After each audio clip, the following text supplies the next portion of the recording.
Assalamualaikum warahmatullahi wabarakatuh. Halo teman-teman semuanya, perkenalkan nama saya Fauzan Irfan dengan NIM 2319111110005. Pada kesempatan kali ini kita akan membahas terkait pemeriksaan uji fungsi paru dengan spirometer BTL 08 dan nebulisasi. Silahkan disimak video berikut ini. Sebelum itu, kita harus mengetahui terlebih dahulu apa yang dimaksud dengan spirometri dan nebulisasi. Jadi, spirometri adalah penilaian fungsi paru dengan mengukur jumlah udara yang dikeluarkan setelah inspirasi maksimal. Jadi, nanti akan dihitung tuh berapa jumlah volume udara yang kita hembuskan setelah narik nafas yang panjang semaksimal mungkin. Untuk alat yang nantinya akan kita gunakan disebut dengan spirometer. Kita lanjut ke pembahasan nebulisasi. Jadi, nebulisasi adalah terapi sistem pernafasan yang bertujuan agar mengembalikan atau memperbaiki fungsi pernafasan. Selanjutnya, kita masuk ke pembahasan terkait keterampilan spirometri. Jadi, untuk keterampilan ini kita bisa bagi menjadi 3 bagian. Yang pertama ada tahap persiapan alat, kedua tahap pelaksanaan, dan yang ketiga tahap pembacaan. Kita bahas satu persatu ya. Mulai dari tahap persiapan alat terlebih dahulu. Ada 5 langkah yang harus kita lakukan. Yang pertama, pastikan alat terhubung ke aliran listrik. Kedua, nyalakan alat dengan menekan tombol on. Yang ketiga, pilihlah opsi profile, kemudian menu, profile setup, dan force. Kemudian ikuti petunjuk pada layar. Langkah keempat, tekan tombol pasien, kemudian masukkan nama dan data pasien. Yang kelima, jangan lupa untuk memeriksa kejernihan sensor spirometer. Itu untuk tahap persiapan alat. Kita masuk ke tahap pelaksanaan. Yang pertama, membersihkan bagian mulut dari alat spirometer.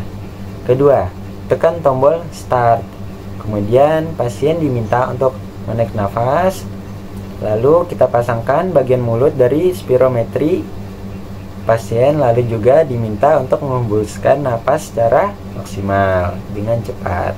Pastikan juga ketika pasien menghembuskan napas, hidung pasien dalam kondisi tertutup. Selanjutnya, pengambilan data akan berakhir pada waktu tertentu atau bisa juga ketika kita menekan tombol stop. Langkah yang keempat, apabila prosedur telah berhasil, maka akan muncul tombol accept. Kita tekan tombol tersebut, kemudian tekan lagi tombol start untuk melakukan pengulangan sebanyak 3 kali. Jika telah selesai pengulangannya sebanyak 3 kali, kita bisa menekan tombol print untuk mencetak hasil yang telah diperoleh. Lanjut ke tahap ketiga, yaitu tahap pembacaan. Hasil yang telah diprint tadi itu bisa kita amati dan kita bandingkan menggunakan BTS interpretation untuk mengetahui interpretasi dari hasil yang telah diperoleh. Lanjut ke pembahasan terkait keterampilan terapi nebulisasi. Jadi untuk keterampilan ini kita bisa bagi menjadi 4 bagian, yaitu tahap penjelasan prosedur, tahap persiapan alat, tahap persiapan pasien, dan tahap pelaksanaan. Kita bahas satu persatu ya. Pertama, mulai dari tahap penjelasan prosedur terlebih dahulu. Jadi pertama-tama ketika pasien datang, kita menyapa pasien dan keluarga pasien. Lalu kita memperkenalkan diri dan menanyakan keadaan pasien. Selanjutnya kita menjelaskan nih kepada pasien tindakan medis yang akan kita lakukan. Selanjutnya masuk ke tahapan persiapan alat. Untuk alat-alat yang harus kita siapkan yaitu main unit, kemudian air hose, lalu ada nebulizer kit dan obat-obatan. Dalam proses persiapan alat ini, kita harus memperhatikan nih jenis alat nebulizer yang akan kita gunakan. Selain itu, kita juga harus memastikan masker maupun mouthpiece itu terpasang dengan baik. Tahap yang ketiga yaitu persiapan penderita. Sebelum melakukan tindakan, kita meminta dulu nih pasien untuk berkumur. Lalu pasien diminta untuk duduk dan memposisikan dirinya senyaman mungkin.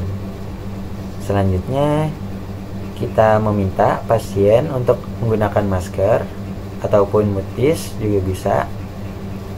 Lalu kita jelasin nih kepada pasien untuk menghirup udara yang keluar secara perlahan-lahan sampai obatnya habis.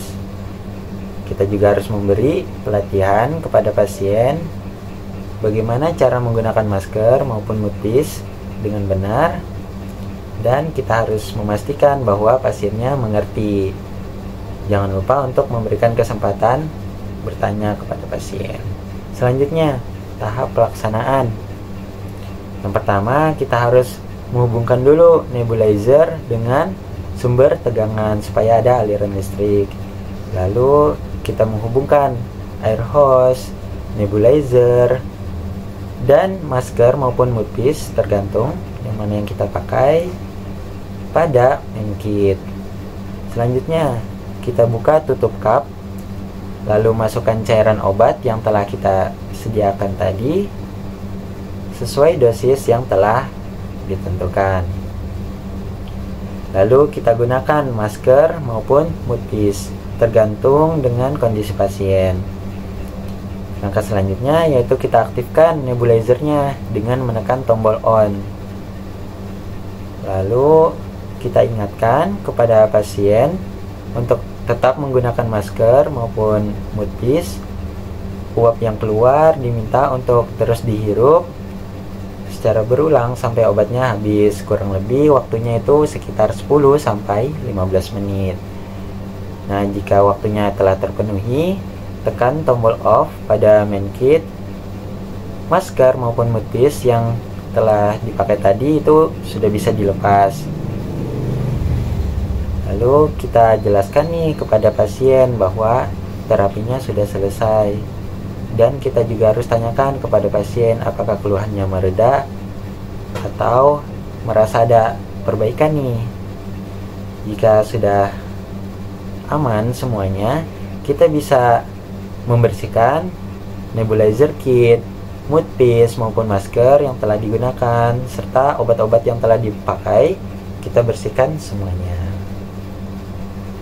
Cukup sekian pembahasan terkait pemeriksaan uji fungsi paru dengan spirometer BTL08 dan nebulisasi.